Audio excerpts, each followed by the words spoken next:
ke episod khas Keluar Sekejap bersama dengan Menteri Besar Selangor. Datuk Seri, dalam segmen akhir hangat politik ni, mungkin kita mula dengan bukan dengan politician lain, tetapi dengan institusi yang dah tentu penting sebagai seorang Menteri Besar, iaitu institusi Diraja Sultan ataupun institusi Diraja Selangor itu sendiri. Macam-macam yang dipercakapkan di luar, mungkin Datuk Seri boleh perjelaskan dengan in your own words, bagaimana hubungan bersama dengan Kebawah Duli Sultan Selangor. Alhamdulillah sangat baik, dan sebenarnya tuanku ni memang seorang yang sangat frank bila bercakap, dan saya selalu diberikan nasihat-nasihat oleh tuanku secara langsung, dan juga beliau ataupun baginda merupakan seorang yang sangat membaca dan membaca semua cerita politik dan blogs dan sebagainya. Dan dengan sebab itu sebenarnya kadang-kadang perbincangan saya dan juga tuanku dalam banyak bidang termasuk politik tu agak terbuka dan sangat frank lah. Sebab itu saya percaya hubungan saya dan istana tu tidak ada masalah apa-apa, walaupun cuba ada orang mempermainkan dan menggembar-gemburkan lah saya tidak dihadap, tak dibenar menghadap lah dan sebagainya. Tak betul lah. Tuduhan tu saya ada di sana. Antara ada saya tengok sebelum election mengatakan bahawa saya tak dibenar menghantar tuanku. Saya ada di situ. Daripada pukul pagi sampailah tuanku berangkat sampai di tangga kapal terbang. Tapi alhamdulillah saya rasa itu bukanlah permainan politik yang saya nak layan. Assalamualaikum warahmatullahi wabarakatuh, dan selamat kembali bersama dengan saya Khairi Jamaluddin. Saya nak ucapkan terima kasih kepada semua. Please hit the subscribe button dan jangan lupa untuk subscribe dan give us a like. Ini seperti mana yang kita tahu, Undang-Undang Tubuh Negeri Selangor berbicara mutlak Kebawah Duli. Tetapi pada 12 hari bulan Ogos, sekiranya PHBN memenangi majoriti daripada 56 kerusi DUN Selangor, adakah Amiruddin Syari akan mengangkat sumpah sebagai Datuk Menteri Besar Selangor? Saya berkeyakinan setelah Datuk Seri Anwar dah announce 3 kali secara umum, termasuk dalam perhimpunan di pengumuman calon keadilan di Shah Alam. Cuma yang pentingnya kita kena menang lah. So first priority, first hurdle kena buat, iaitu pastikan menang dengan majoriti yang selesa atau simple majority paling kurang. So tidak akan dihasnikan? Saya tak berani nak cakap, tapi setakat ini saya yakin. Setakat ini saya yakin dia adun kawasan tempat rumah saya. Itulah. Jadi jangan jinx tu datang pada Datuk Seri. Alhamdulillah saya di Selangor, saya rasa jinx tu tak ada merebak.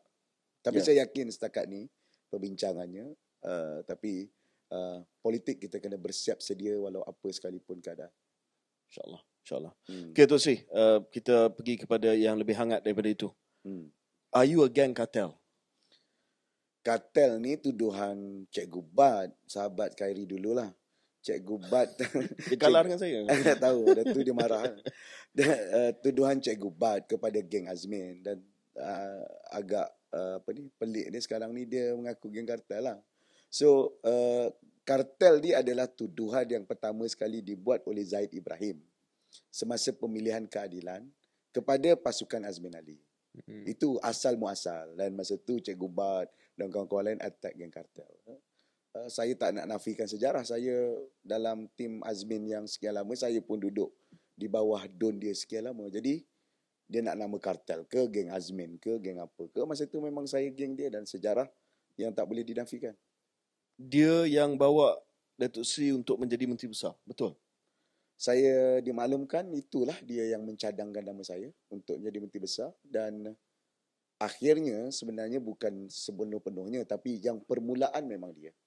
Kemudian sebagaimana proses biasa, akhirnya parti iaitu Datuk Seri Anwar Ibrahim menamakan Azizah, masa tu Datuk Seri Wan Azizah menamakan saya sebagai salah satu daripada 3, dan dengan nama saya ada dalam 3 tu, kemudian nama saya diangkat. Itu secara teknikalnya, dan ada kenyataan yang dibuat oleh TPM masa tu, Datuk Seri Dr. Wan Azizah, yang mengatakan nama saya ada dalam senarai yang dihantar oleh parti untuk menjadi Menteri Besar.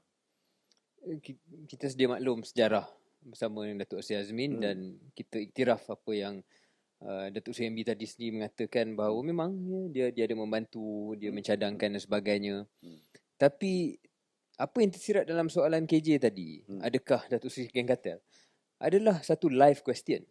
Kerana masih ada orang yang mempertikaikan kesetiaan, adakah Datuk Seri adalah Trojan horse dan sebagainya.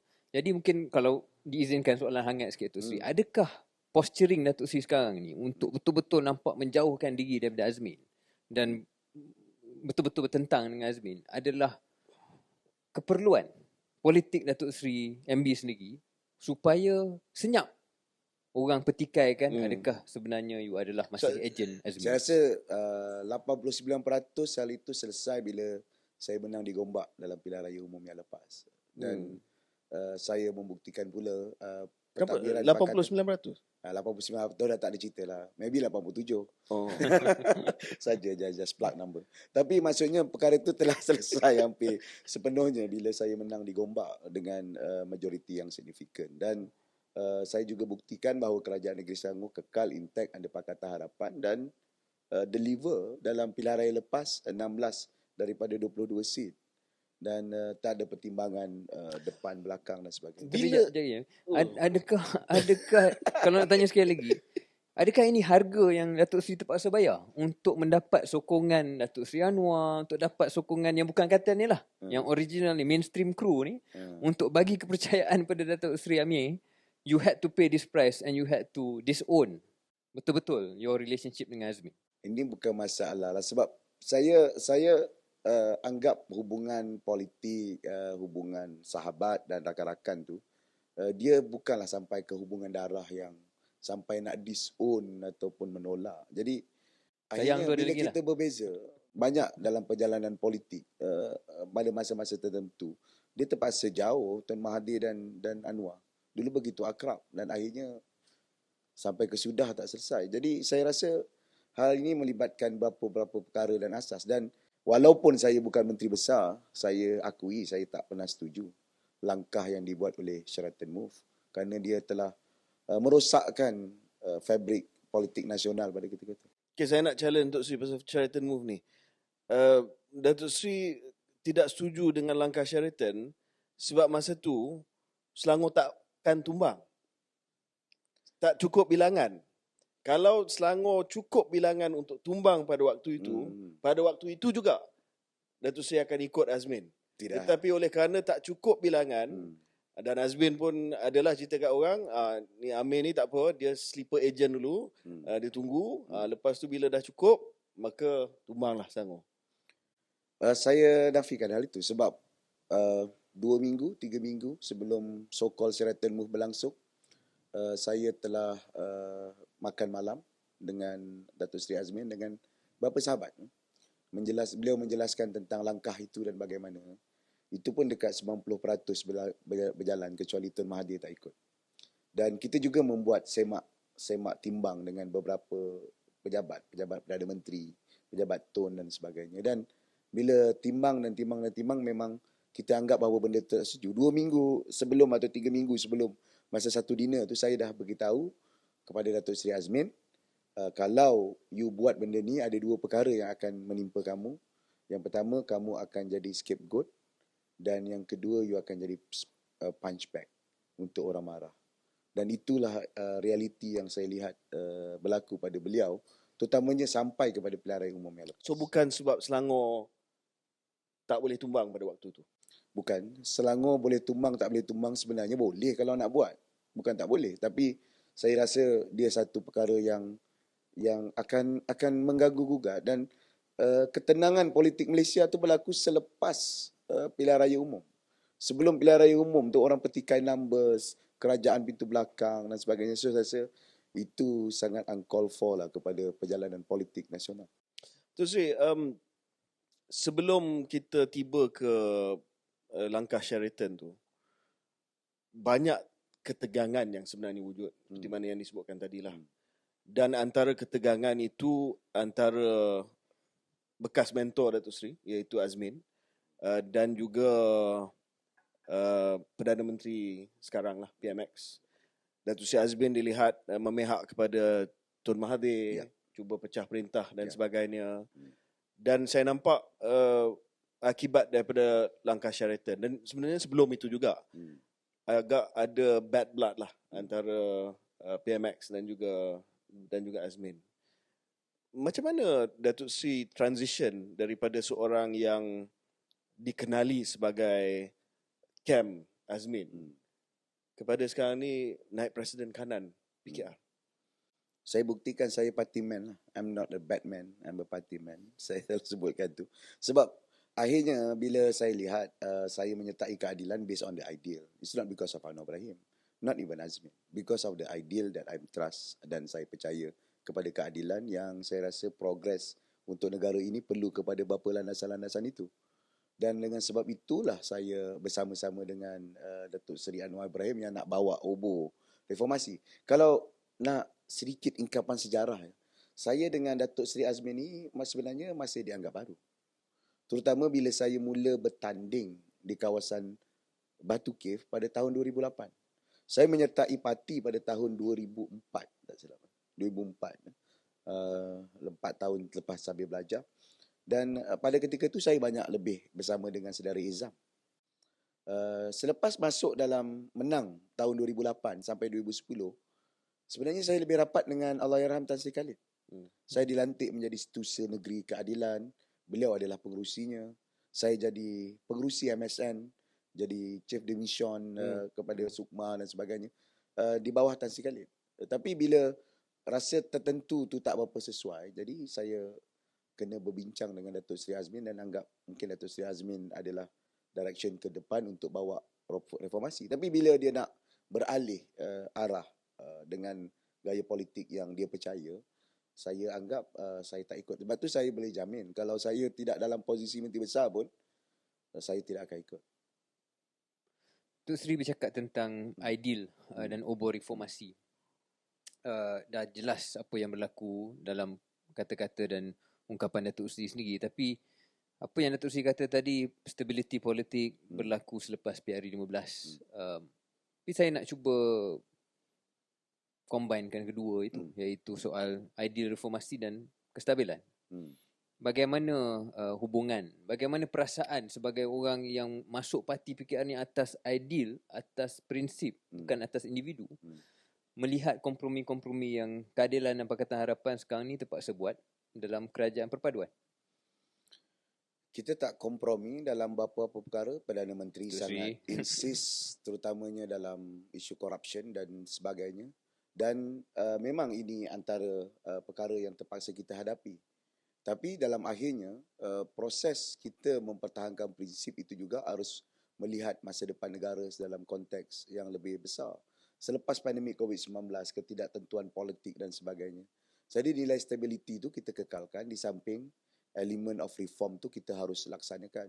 Antara syarat yang kita bincangkan dalam Biro Politik dan juga Majlis Pimpinan Pusat Keadilan adalah supaya agenda reform atau agenda reformasi diteruskan di dalam pentadbiran Penggal yang ke-15. Tapi bagaimana nak bercakap tentang reform, Datuk Seri? Bagaimana nak mempertahankan statement Datuk Seri bahawa tidak ada kompromi? Apabila pelbagai contoh yang kita semua sedia maklum, lantikan GLC, soal lantikan kabinet, soal benda yang dicakap sebelum dan selepas PRU itu berbeza. Jadi bukankah lebih baik Datuk Seri honest macam mana honest tadi, iaitu yes ada kompromi, tetapi ini harga yang terpaksa dibayar? Yalah, pertama sebab saya tak terlibat dalam federal punya arrangement secara terus. Tapi bagi saya, yang pentingnya stability negara tu jadi keutamaan sekarang. Kalau tidak ada kerajaan yang akan dibentuk selepas PRU. Adakah kita nak buat PRU lagi selepas 1 tahun? Sudah pasti tak boleh. Dan bila unity government dicadangkan, akhirnya UMNO adalah rakan kongsi yang enabler beberapa parti lain untuk join seperti GPS ataupun GRS.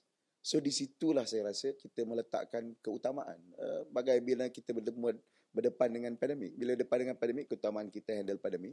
Dan keutamaan sekarang adalah stability politik. Ya, kalau nak dibentukkan kerajaan persekutuan, katalah we give you the benefit of the doubt. Kita terpaksa tubuhkan kerajaan bersama dengan UMNO yang menjadi enabler kepada kerajaan ni, menjunjung titah Yang di-Pertuan Agong dan sebagainya. Tetapi itu nak membentukkan kerajaan persekutuan untuk mendapat kestabilan. Ya. Tapi tak semestinya itu disambung untuk pilihan raya negeri dan mungkin disambung untuk pilihan raya umum yang akan datang. Kenapa tidak buat keputusan untuk pilihan raya negeri ni seperti mana yang kita buat dengan Bersatu waktu pilihan raya negeri Johor dan Melaka, you go your own way, we go our own way. Siapa menang dia tubuhkan kerajaan lah. Tetapi ini lebih daripada menjunjung titah yang di-Tuan Agong. Ini adalah consummate the relationship. Okey, akhirnya pada ketika ini kita masih lagi perlu stability sebab formula yang saudara KJ sebutkan tadi adalah formula yang gagal. Formula bertentang duduk kompromi di peringkat pusat dan bertembung di Sabah, bertembung di Johor, bertembung di Melaka, mengakhiri dengan satu kerajaan yang tidak stabil.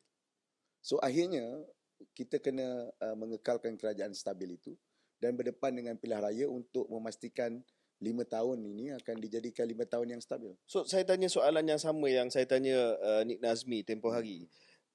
Kalau sekiranya lah dan ini hypothetical, UMNO terbukti pada PRN kali ini menjadi liability besar kepada PHBN dan sebahagian besar daripada kursi dibungkus habis. Adakah PH akan bawa liability ni sampai liability ni sampai ke PRU akan datang atas nama kestabilan ni? Sudah pasti atas nama kestabilan saya mahu negara mempunyai pentadbiran yang intact untuk 5 tahun lagi. Cukuplah cerita bertukar Perdana Menteri dan juga usaha-usaha menjatuhkan kerajaan setiap tahun dan setiap sesi parlimen. Okey. Situ. Jadi apa hal sekalipun saya percaya bahawa macam Tok Mat Hassan kata no turning back. Saya rasa ini resepi sekarang untuk stability itu. Untuk pilihan raya yang akan datang, saya rasa ia perlu dibincangkan dengan lebih detail. Tapi kalau resepi itu melemahkan PH setiap hari, macam mana? Hoi sekarang ni terpaksa bawa benda tu. You are being weakened. I mean, kita friends kat sini kan. Yeah. I'm telling you, dekat Malay ground, ini kalau nak cakap game changer, manifesto semua tak payah cakap lah. Ini dia punya kempen dia. Ya, akhirnya kita kena menerima hakikat dalam satu gabungan kita akan tidak dapat semua. Tapi big picture tu kita kena kekalkan. That's why bila saya rasa bahawa kerajaan pusat dan kerajaan negeri harus seimbang ataupun harus selari. Kalau yang lepas-lepas tak perlu kalau di Selangor. Tapi now untuk economic recovery selepas pandemik dan pelbagai krisis, saya rasa ia perlu. Macam grand coalition di antara SDP dan juga CDU tahun 2005. Merkel jadi chancellor. Hubungan SDP yang dah lama dan akhirnya dia kompromi. I think negara luar boleh buat, kenapa Malaysia tak boleh buat? Ya, tapi dia tak ada timbalan dan menteri macam tu. Anyway. Last question. Ya. Last question Datuk Seri. Okeylah, kita pun tahu ini adalah edisi khas untuk PRN. Yes. Jadi daripada 56 kursi, PHBN berapa kursi? Sekarang saya yakin dalam 38 ke 39. Wow, so maintain 2/3 tak ada hal. InsyaAllah kena kerja keras. BN berapa? BN maksimum 7. 7 daripada 12 yang diberikan. Jawatan timbalan menteri besar? Kemungkinan tak ada sebab ini antara perbincangan saya dengan banyak pihak.